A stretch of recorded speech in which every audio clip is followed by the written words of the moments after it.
Еден од повредените од пожарот во дискотеката во Кочани, кој во моментов е на лекување во Воено-медицинската академија во Србија, е префрлен на клиниката за пластична хирургија и не е во животна опасност, објасни главниот хирург на болницата Иван Лековиќ во изјава за медиуми. Од останатите 10 пациенти кои се лекуваат во болницата, 6 се уште на интензивна нега.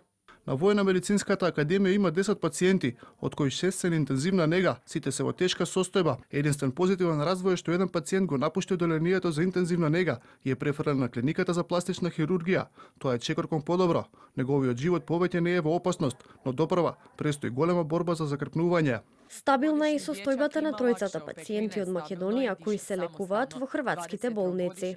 Примени се 3 нови пациенти, 2 девојки и едно момче. Еден е малолетник, а двајца се полнолетни. Сите тројца се надвор од животна опасност. Сите имаат помали површни изгореници. Истовремено, состојбата на двајца пациенти кои беа примени претходно е стабилна. Уште 3 лица од пожарот во Кочани ќе се лекуваат во Турција, информираа попладнево од турската амбасада. 3 млади лица денеска со авион биле пренесени во болницата Чами Сакура во Истанбул. Моментално во Турција се лекуваат вкупно 12 повредени. Од нив половина се во болницата во Истанбул, додека другата половина се во болницата во Анкара.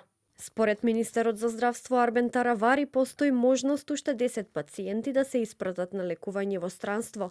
Инаку во изминатите неколку денови шефот на дипломатијата Тимчо Муцунски заедно со министерот за здравство Таравари беа во посета на пациентите кои се лекуваат во Грција и Бугарија. Муцунски денеска е во посета и на Загреб. Македонските државјани кои настрадаа во пожарот во дискотеката Пулс во Кочани, покрај во Македонија се лекуваат и во Австрија, Литванија, Србија, Бугарија, Словенија, Грција, Белгија, Италија, Хрватска, Турција, Полска, Шведска и Унгарија.